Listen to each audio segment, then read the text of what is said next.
본 방송에서 제공하는 투자 정보는 투자 판단에 대한 조언입니다. 방송에서 제공하는 주식의 가치, 가격 상승 및 가격 하락에 대해서는 방송사에서 보장하지 않습니다. 헤드라인 뉴스입니다. 뉴욕 증시에서 주요 지수는 미국과 중국의 관세 충돌에도 향후 협상에 대한 기대가 유지되면서 큰 폭으로 올랐습니다. 뉴욕 증권거래소에서 다우존스 지수는 전장보다 0.71% 상승한 26,246.96의 거래를 마쳤고 S&P 500 지수는 0.54% 오른 2,904.31에 기술주 중심의 나스닥 지수도 0.76% 상승한 7,956.11에 장을 마감했습니다. 중국이 미국산 수입품 600억 달러어치 상당에 대해 오는 24일부터 수입 관세를 부과한다고 밝혔다고 18일 CNBC가 보도했습니다. 중국 국무원 관세세칙위원회는 이날 공고를 통해 600억 달러 규모의 미국산 제품 5,207개 품목에 5에서 10%의 관세를 부과한다고 밝혔습니다. 미국이 전일 중국산 제품 2,000억 달러어치에 대해 오는 24일부터 10%의 관세를 부과키로 한 데 대한 맞대응 조치입니다. 도널드 트럼프 미 대통령은 중국이 미국 농민 등에 대한 무역 보복 조치를 내놓으면 추가 관세를 부과할 것이라고 재차 강조했습니다. 18일 월스트리트저널에 따르면 트럼프 대통령은 백악관에서 열린 기자회견에서 우리 농부나 목축업자, 산업 노동자를 겨냥한 보복 조치가 있으면 우리는 2,570억 달러어치에 대해 25%의 추가 관세를 부과할 것이라고 말했습니다. 트럼프 대통령은 다만 우리는 어느 지점에서 합의할 수 있을 것이라는 발언도 내놨습니다. 국제유가는 큰 폭으로 올랐습니다. 석유 수출국 기구 등 주요 산유국이 생산량을 크게 늘리지는 않을 것이란 소식이 잇따라 나오면서 증산에 대한 부담이 완화됐습니다. 뉴욕 상업거래소에서 10월물 서부 텍사스산 원유 가격은 배럴당 1.4% 상승한 69달러 85센트의 장을 마감했습니다. WTI는 장중 배럴당 70달러 선도 넘어서는 상승세를 나타냈습니다.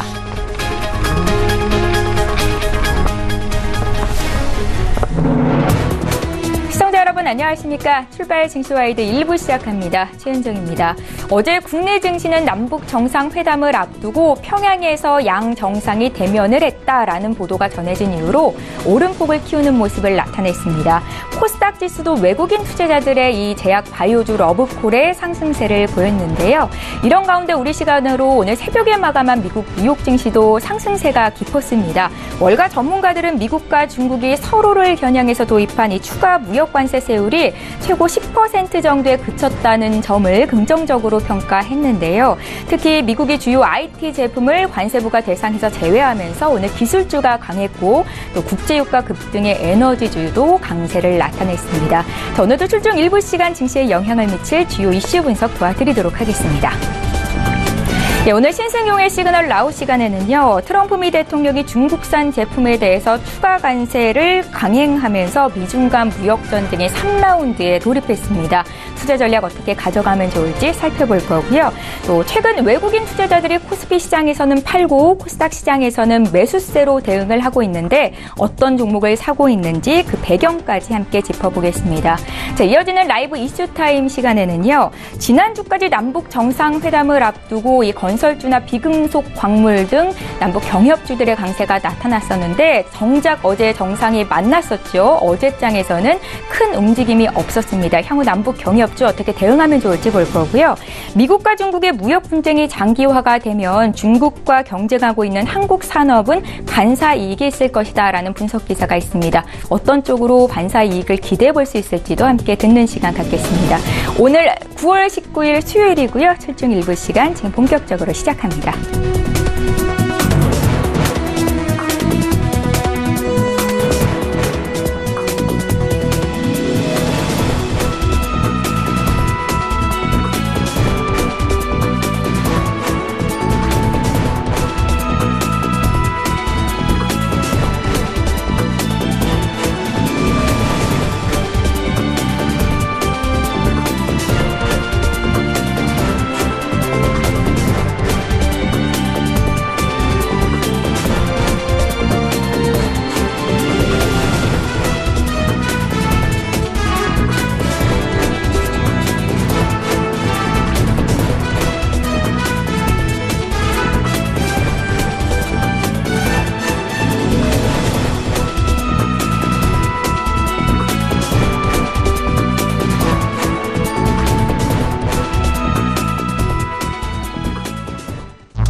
예, 시작이 중심이 되는 이슈 점검해 드리는 시간입니다. 신승용의 시그널 나우 시간이고요. 오늘 수요일이죠. 브레이코리아 인베스트 신승용 대표 화상으로 연결해서 자세한 이야기 듣겠습니다. 대표님 안녕하세요. 네, 안녕하십니까. 예, 반갑습니다. 미국이 전일 중국산 수입품 2천억 달러 어치에 대해서 오는 24일부터 10%의 관세를 부과하기로 했습니다. 이에 중국 역시 24일부터 600억 달러 규모의 미국산 제품에 대해서 이 관세를 부과하겠다고 맞섰는데요. 하지만 양국의 세율이 당초 우려보다는 좀 낮았다라는 점에 안도감을 보이면서 오늘 미국 증시가 상승세를 보였거든요. 미중 간 무역 분쟁이 이 3라운드에 돌입하고 있습니다. 앞으로 시장 대응 전략 어떻게 가져갈까요? 네, 좀 이렇게 좀 생각을 하시면 어떨까 싶습니다. 지금 이제 트럼프 대통령의 말 한마디에 의해서 시장 하루는 오르고 하루는 하락하는 그런 모습들 계속해서 나타나고 있는 그런 상황이다라고 생각이 되고 있습니다. 일단 단기적으로는 트럼프 대통령의 말 한마디. 이제 그 중장기적으로는 시장을 둘러싸고 있는 시장 여건의 변화 부분. 이 부분을 우리가 분명히 눈여겨봐야 될 것이다라는 부분. 좀 다시 한번 좀 강조해드리고 싶습니다. 일단 무역 분쟁, 미국과 중국 간의 무역 분쟁, 2천억 달러에 대한 추가 관세, 그래서 총 2,500억 달러. 1라운드가 340억 달러였고요. 2라운드가 160억 달러. 이 두 가지에 대해서는 25%의 관세. 그리고 여기에 대해서 중국은 500억 달러 똑같이 이제 맞서서 대응하는 똑같은 관세율과 똑같은 금액에 대해서 지금 현재 맞불 놓고 있는 그런 상황. 그리고 이제 24일부터 추가적으로 2천억 달러에 대해서 10%의 관세를 부과하겠다. 근데 중국은 여기에 대해서 사실상 600억 달러의 관세 부과 맞대응을 하는데 그쳤다라는 부분. 이런 부분들을 좀 생각을 해볼. 근데 여기에 대해서 10%의 추가 관세를 부과한다라는 부분. 근데 미국 같은 경우는 당장 24일부터는 10%의 추가 관세지만 내년부터는 역시 마찬가지로 25%의 관세를 상향 조정해서 부과하겠다라는 부분. 그리고 중국이 만에 하나 그 맞대응을 해 온다라면 추가적으로 2,670억 달러에 대해서도 역시 관세 부과를 불사하겠다라는 그런 의지 분명히 내놓고 있다라는 부분. 근데 이런 말들이 계속 오고 가고 있고 실질적으로 관세 발효가 진행이 되고 있는 그런 상황 중에서도 실제 고위급 회담의 진행 여부랄지 그리고 트럼프 대통령의 언젠가는 합의점에 도달할 것이다라는 그 희망이 섞인 말들 이런 부분들로 인해서 시장은 일희일비하고 있다라는 점. 우리가 조금 여기에 조금 좀 휩싸여서 가는 것은 아닌가라는 생각. 그리고 오히려 지금 중장기적으로는요, 시나리오를 좀 만들어 놓고 대응할 필요가 있어 보인다라는 말씀 아울러서 좀 드리고 싶습니다.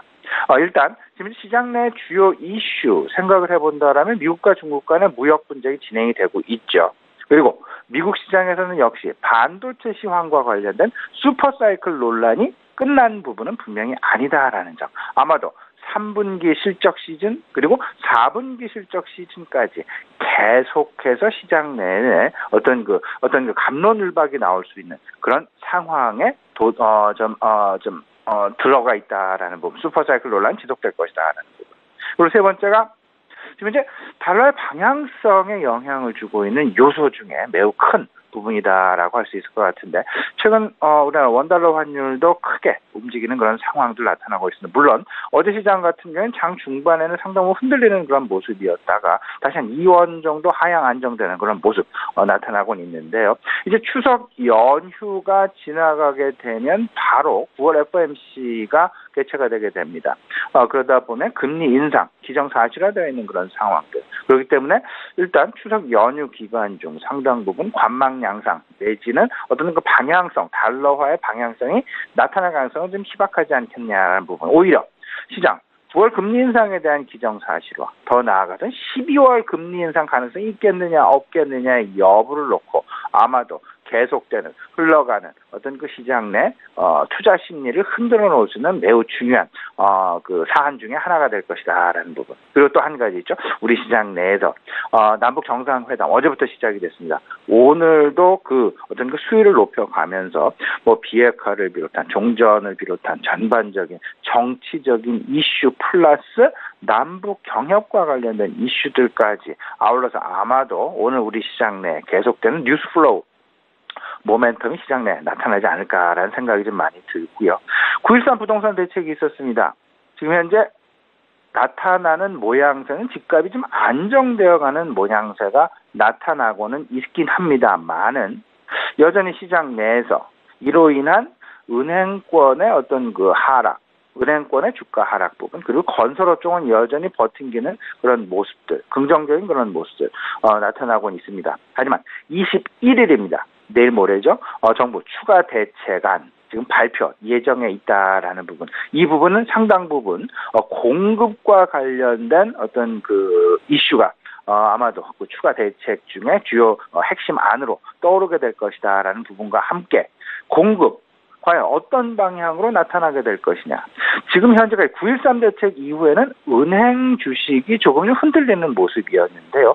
9월 21일 추가 대책이 나온다라면 여기에는 공급안이 상당 부분 핵심 쟁점으로 떠오르기 때문에 건설업종의 어떤 그 부침 현상이 나타날 가능성도 있을 것이다라는 부분. 계속해서 9월 21일 내일 모레입니다.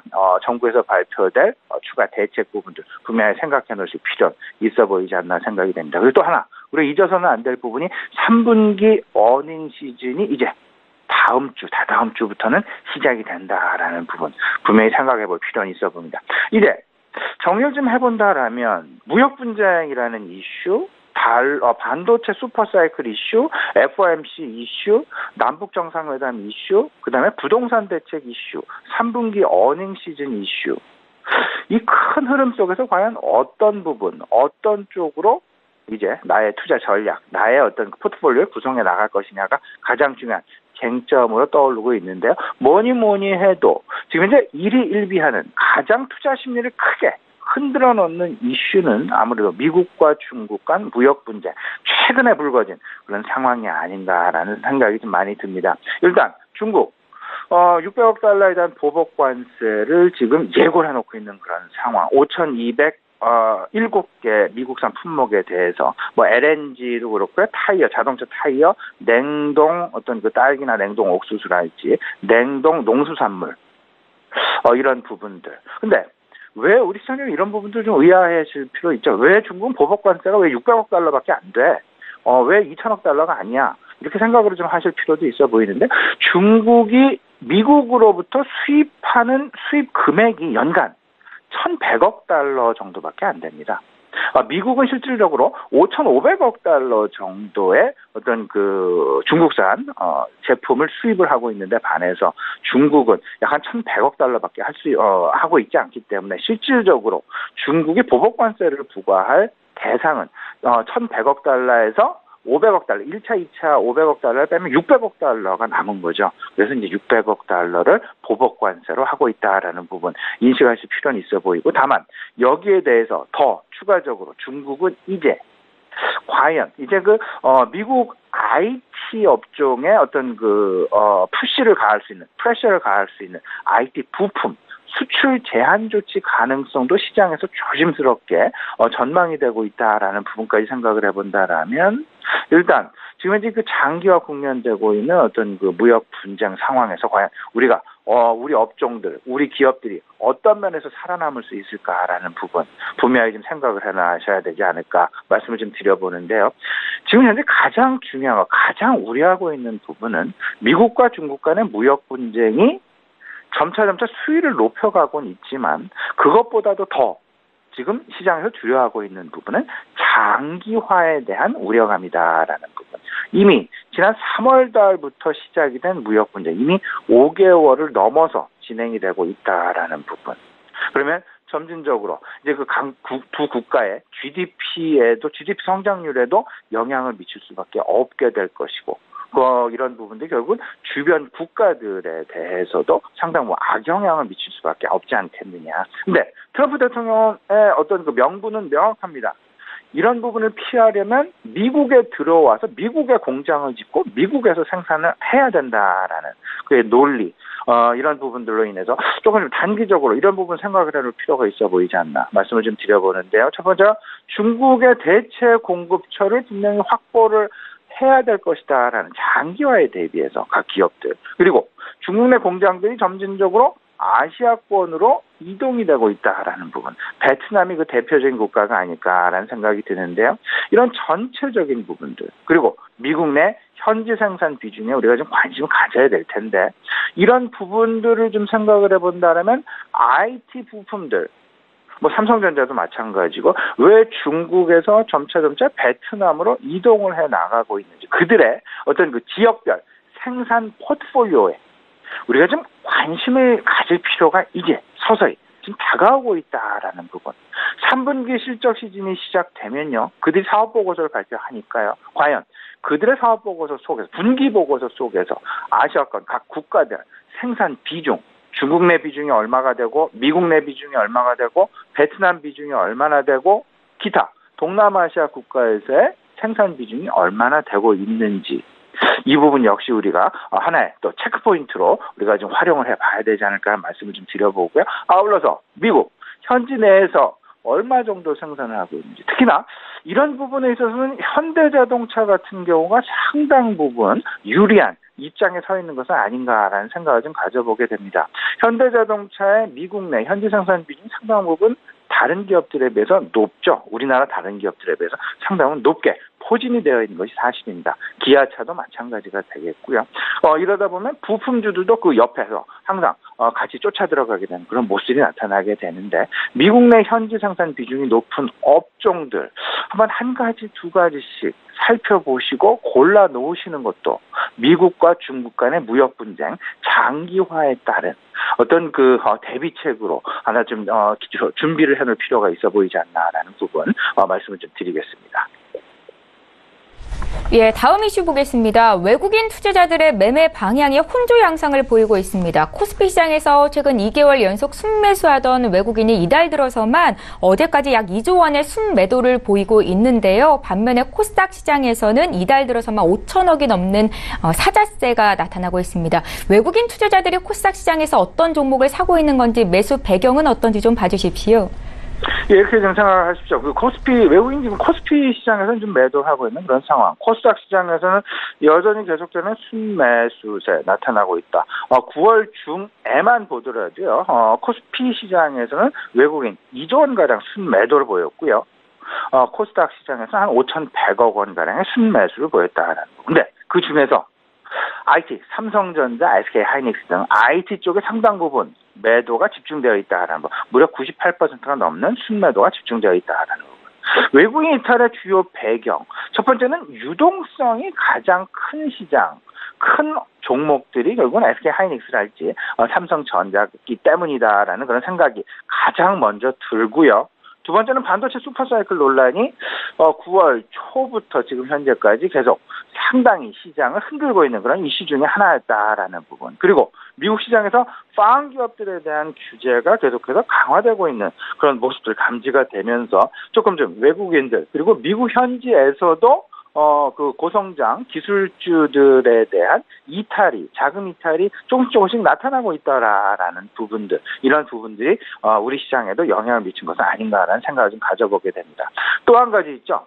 외국인들이 9월 중 8월부터 시작된 코스닥 시장에서의 바이오, 제약 바이오주로부터의 자금 이탈, 이 부분 꼭 좀 눈여겨보셔야 될 것 같은데, 물론 어제 같은 경우에는 외국인, 셀트리온도 그렇고요, 좀 긍정적인 소식에 의해서 조금 담는 모습이 나타나긴 했었습니다만은, 그래서 큰 그림에서 생각을 해본다면 외국인, 제약과 바이오에서 조금씩 자금 이탈이 나타나고 있고, 대신에 좀 그동안 시장 내에서 잊혀져 왔었던 그리고 밸류에이션상, 그리고 가격적으로 상당 부분 낮다라고, 편안하다고 생각되는 그런 종목들, 주식군들, 대표적으로 4차 산업혁명군이다. 4차 산업혁명과 관련된 그런 관련주들에 대한 관심이 아닐까라는 생각이 좀 많이 드는데, 배터리 주식도 마찬가지고요.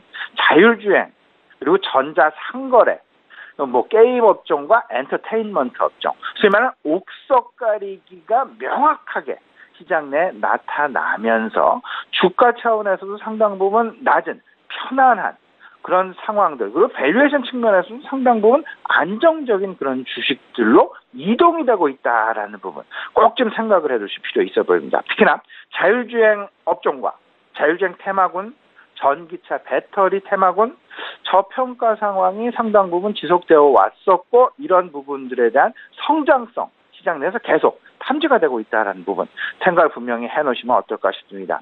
근데 이제 그 외국인들 뭐 2조 원가량 순매도를 보였는데 한 10월 정도부터 다시금 외국인 매수 기대해봐도 되지 않을까 하는 생각이 드는데 첫 번째 이유가 FOMC 금리 인상 불확실성이 이제 해소가 되는 그런 국면에 들어가죠. 단기적으로요. 물론 12월 추가 금리 인상 가능성도 우리가 배제할 수는 없겠습니다. 많은 FOMC 금리 인상이라는 어떤 금리 인상이 되건 안 되건 일단 불확실성이 해소된다. 그렇다면 외국인들은 다시금 이머징 국가, 우리나라 이머징 국가의 대표적 국가라고 할 수 있는 우리 시장으로부터 매수를 할 가능성이 있어 보인다라고 보여지고요. 3분기 실적 IT 반도체 상당히 긍정적일 수밖에 없습니다. 그리고 우리나라 산업 IT와 반도체 중심의 성장이 지속될 것이다라는 그런 가능성, 기대감, IT 강국으로서의 기대감 부분 분명히 외국인들에게 어떤 편안한 주식으로 다가올 수 있는 그런 대안이 될 수 있다라는 부분에 생각을 해보면 조금 좀 추석 이후 외국인들의 IT, 코스피 매수 한번 기대해봐도 될 것 같고요. 그리고 점진적으로 코스닥 시장에서는 4차 산업혁명군에 대한 관심 가져보자라는 말씀 분명히 드리겠습니다. 전체적으로 투자 전략 간단하게 살펴보고 마무리 좀 하도록 하겠습니다.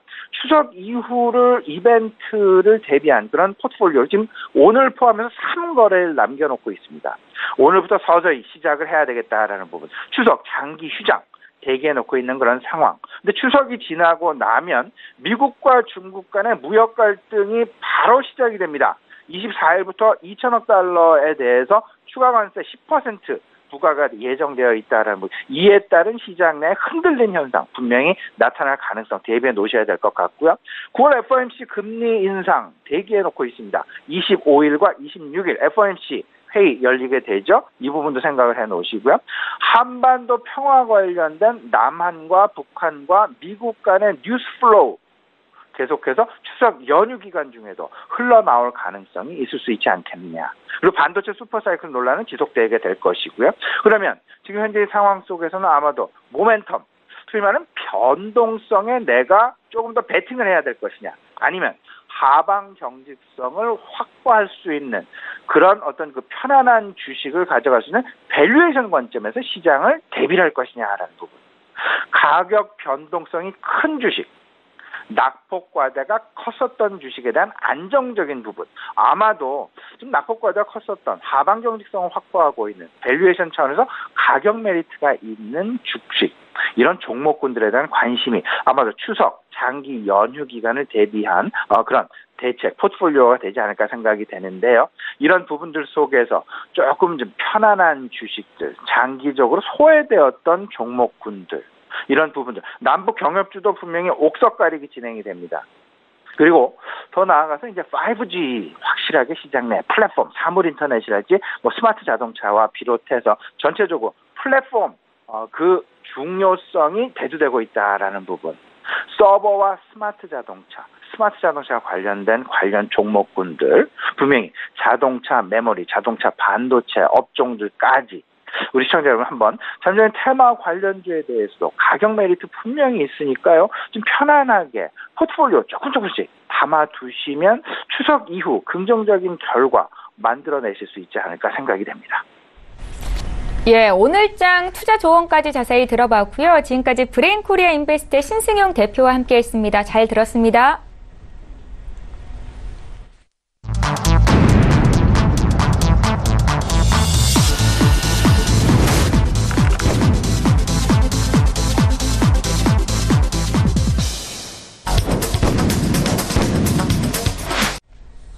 예, 이번에는 국내 시장 쟁점 구체적으로 보겠습니다. 라이브 이슈타임 시간인데요. 한국투자증권의 김권진 차장 연결해서 자세한 이야기 듣도록 하겠습니다. 차장님 안녕하세요.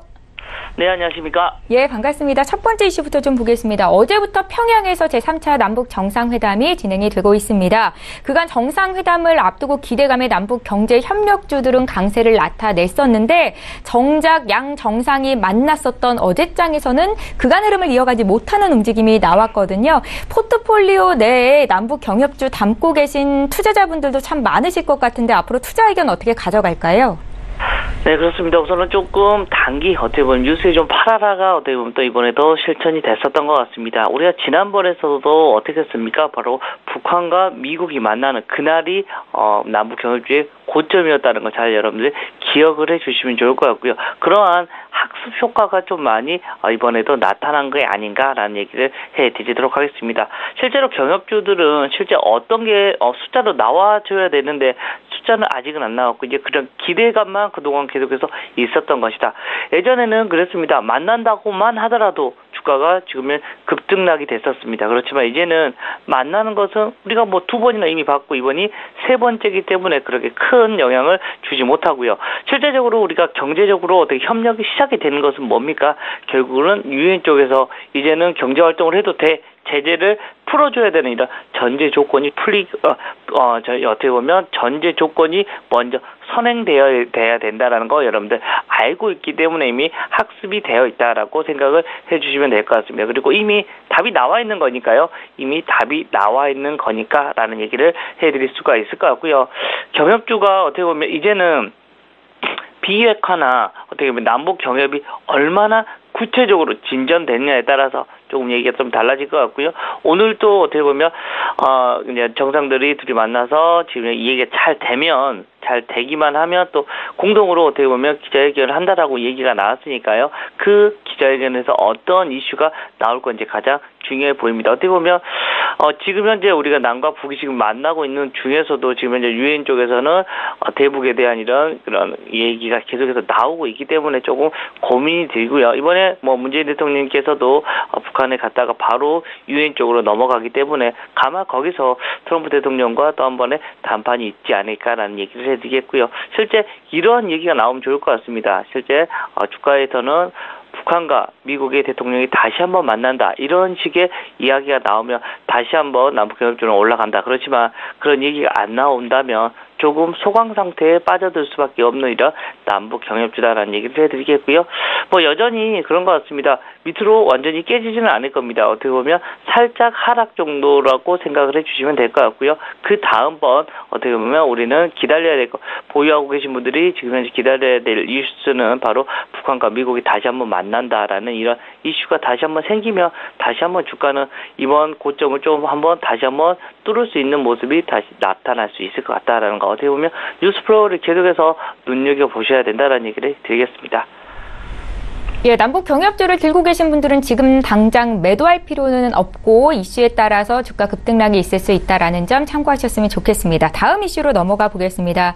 이 미국과 중국이 서로 양국 간에 이 보복 관세 부과를 하면서 무역 전쟁이 장기화될 조짐을 보이고 있습니다. 중국과 경쟁하고 있는 한국 산업에는 반사 이익이 있을 수도 있다라는 분석 기사가 있는데요.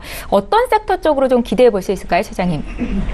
네, 그렇습니다. 지금 현재 전 세계에서 가장 사람들이 지금 현재 주목하고 있는 이 이슈입니다. 결국은 미국이 중국에 얼마나 실제로 관세를 부과할 것인가에 대한 이런 이슈. 1차적으로는 뭐 다음 주 월요일부터 10%의 관세를 먹이겠다라고 발표를 했습니다. 그런데 여기서 사람들이 좀 반대로 생각하고 있는 것 같습니다. 좀 좋게 오히려 생각하고 있습니다. 관세 발효하면 좀 무섭다고 어떻게 되지라는 이런 식의 얘기가 나와야 되는데 오히려 불확실성이 해소가 됐다. 그리고 최소한 내년부터 25%가 될 거다. 어떻게 보면 최악이어도 내년부터라는 것을 여러분들 사람들이 조금 더 긍정적으로 여기고 있는 것 같다라는 얘기를 해드리겠고요. 이러한 이슈들 때문에 어떻게 보면 한국 산업이 조금 더 반사이익이 될 수 있는 업종들을 조금 더 관심 있게 가져보고 있는 것 같다라는 거 얘기를 해드리겠습니다. 대표적으로 여기에 자동차 부품 업종에 대한 이런 이슈가 나오고 있다라는 거 얘기를 해드리겠고요. 무역 분쟁이 어떻게 보면 장기화된다면 미국의 현지 기업들이 중국산 자동차 부품은 조달을 어떻게 보면 재검토하기 시작을 할 것이다라는 이런 이슈고요. 어떻게 보면 중국 제품의 가격 경쟁력이 좀 하락을 하면 오히려 우리나라의 어떻게 보면 부품의 이런 수요처가 더 많이 늘어날 수가 있지 않을까. 어떻게 보면 수출 경합도가 좀 높았던 때 이런 업종들한테 조금 더 관심을 많이 가져주셔야 될 것 같고요. 대표적으로 뭐 자동차 부품들을 얘기할 수 있을 것 같습니다. 또 어떻게 보면 전기차 관련된 이런 이슈들이 좀 많이 있는데 이쪽 관련된 이런 종목들 얘기가 많이 나옵니다. 바로 2차 전지나 그리고 휴대폰 부품, 디스플레이 그리고 카메라 등도 어떻게 보면 중국 업체들하고 좀 많이 경쟁이 붙어 있습니다. 그래서 이 라인들을 조금 더 어떻게 보면 이번에 수혜 업종으로 어떻게 보면 얘기할 수가 있지 않을까라는 얘기를 해드리겠습니다.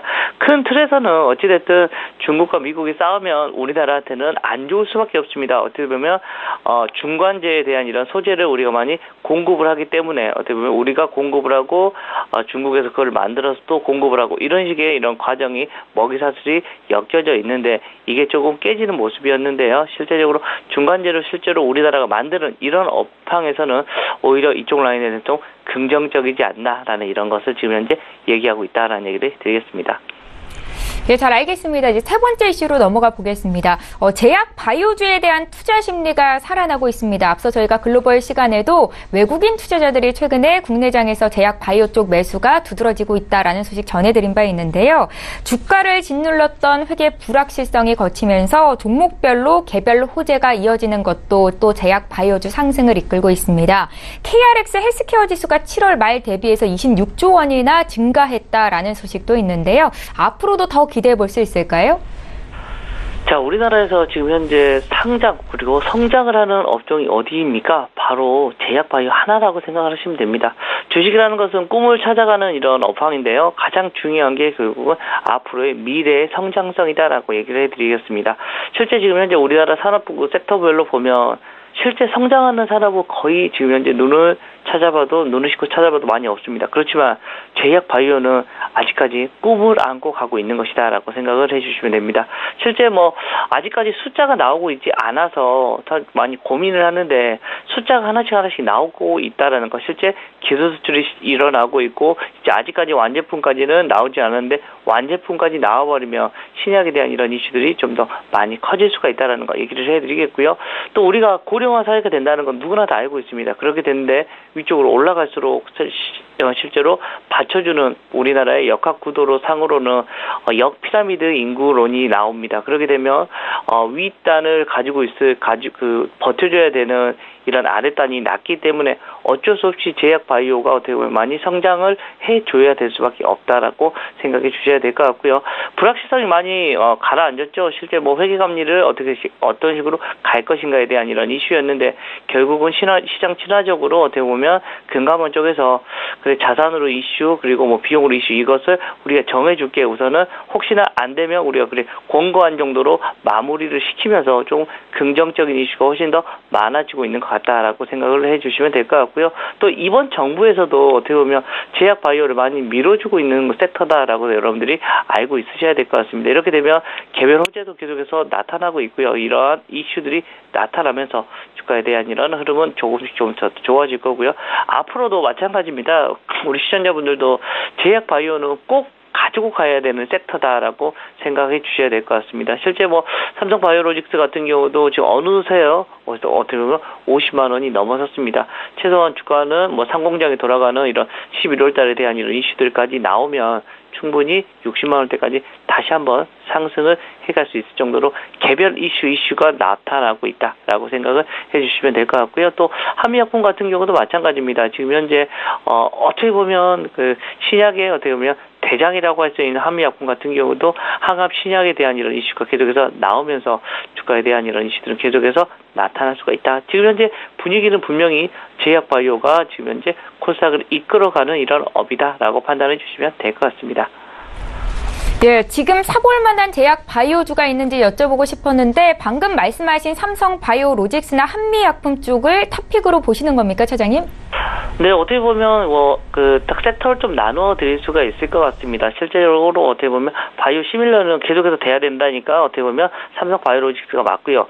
신약 같은 경우는 어찌됐든 그래도 한미약품 쪽이다라는 거 얘기를 해드리겠습니다. 그리고 우리가 치과나 이런 것은 내년부터는 자기 부담금이 한 25%로 줄어듭니다. 이렇게 되면 임플란트 수요는 당연히 계속해서 늘어날 수밖에 없다라는 거. 이렇게 되면 지금 현재 업황에서 지금 현재 잘 나가고 있는 덴티움 같은 경우를 여러분들이 좀 많이 생각하셔야 될 것 같고요. 필러나 보톡스에 대한 이런 이슈에 대한 얘기가 많이 나오는데 이 이슈는 지금 현재 대웅제약 같은 경우 주가에 대한 위로 많이 올라갈 수 있다라는 얘기를 드리겠습니다. 예, 다시 정리를 좀 해드리겠습니다. 바이오시밀러 쪽에서는 삼성 바이오로직스를 탑픽으로 주셨고요. 신학 쪽에서는 한미약품을, 또 치과 치료와 관련해서 덴티움, 보톡스 관련주로 대응제약을 집중적으로 사보자라는 투자 의견까지 주셨습니다. 자, 마지막으로 오늘장 투자 전략 어떻게 가져가면 좋을지 조언 들어볼게요. 자, 시장이 조금 어제 사실은 조금 불안한 시장이었었습니다. 그렇지만 외국인들이 강한 선물 매수를 해주면서 주가를 잘 잡아줬다는 좀 긍정적인 이슈가 있었다라는 거. 즉 우리나라는 어쩔 수 없습니다. 외국인들이 어떻게 하느냐에 따라서, 그리고 환율의 변화가 어떻게 움직이느냐에 따라서 주가의 흐름이 좀 급등락이 있을 수 있습니다. 오늘 같은 경우도 미국 시장이 좀 긍정적인 모양이 나와서 우리나라도 좀 긍정적으로 흘러갈 수는 있다라고 생각을 해주셔도 될 것 같습니다. 그렇지만 지금 현재 이제 우리가 추석 연휴가 5일간 쉬는 연휴가 지금 현재 3일 남았다는 거, 이것은 조금 악재일 것 같습니다. 사람들이 좀 불확실성을 좀 해소하고 하기 위해서 좀 주식을 사는 것보다는 좀 파는 쪽으로 조금 어떻게 보면 분위기가 쏠릴 수는 있다라고 생각을 해주시면 될 것 같고요. 근데 매번 이랬었습니다. 끝나고 나면 주가는 대부분 많이 올라갔기 때문에 지금은 파는 시기가 아니라 어떻게 보면 더 사는 시기다. 그리고 연휴가 끝나고 나면 조금 어느 일부는 차익 실현하는 이런 식의 과정이 조금 더 반대, 역발상의 정책이 좀 더 많이 필요하지 않을까라는 생각을 하고요. 지금은 시장이 전체적으로 다 가는 시장은 아닙니다. 어떻게 보면 정해져 있는 시장들이 있다라는 거 얘기를 해드리겠습니다. 대표적으로 5G 관련된 주식들, 그리고 전기차 관련된 주식들, 그리고 JG 관련된 주식들, 그리고 우리가 계속해서 소비를 할 수 있는 어떻게 보면 컨텐츠 관련된 주식, 그리고 앞에서 잠깐 우리가 다루었던 제약 바이오, 이런 업종으로 어떻게 보면 집중해서 여러분들이 매매가 좀 필요한 모양이다라고 판단해 주시면 될 것 같습니다. 예, 국내 증시에 미칠 영향 있는 이슈 분석과 함께 투자 조언까지 들어봤고요. 한국투자증권의 김권진 차장과 함께했습니다. 고맙습니다. 네, 감사합니다. 예, 출발 증시와이드 1부 시간 여기서 마칩니다. 잠시 뒤 2부 시간에는 집중적으로 어떤 종목을 사야 수익을 낼 수 있을지 전문가와 함께하는 라이브 매매타임 시간 가질 텐데요. 오늘 수요일입니다. 오늘은 신인섭 소장, 김홍식 팀장 이렇게 두 분과 함께하도록 하겠습니다. 2부 시간으로 오겠습니다. 고맙습니다.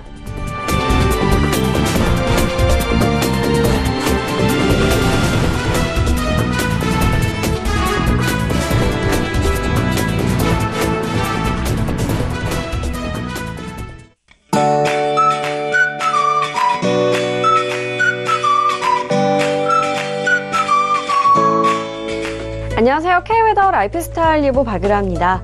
오늘은 전국에 구름 많다가 차츰 흐려지겠고요. 오후에 제주도와 남해안에 비가 시작돼 내일은 전국에서 가을비가 내리겠습니다.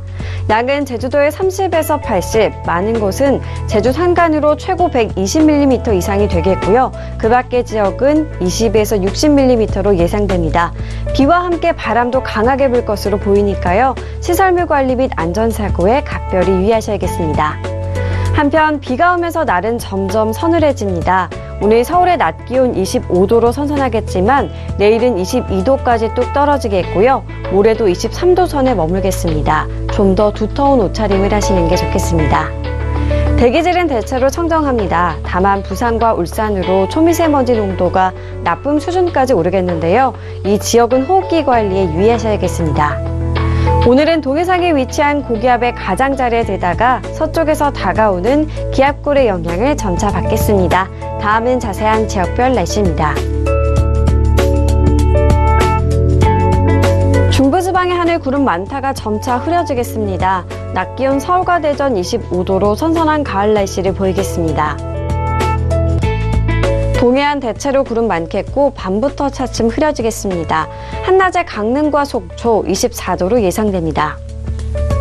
남부지방 구름 많다 흐려지겠고 오후에 남해안과 제주도로는 비가 오겠습니다. 낮 동안 광주와 대구 26도가 되겠습니다. 서해와 남해상으로 비가 오겠고요. 물결은 대체로 잔잔하게 일겠습니다. 비는 금요일에 대부분 그치겠고요. 그 밖의 날은 가끔 구름만 지나겠습니다. 또 연휴 무렵 날이 부쩍 더 서늘해질 것으로 전망됩니다. 날씨였습니다.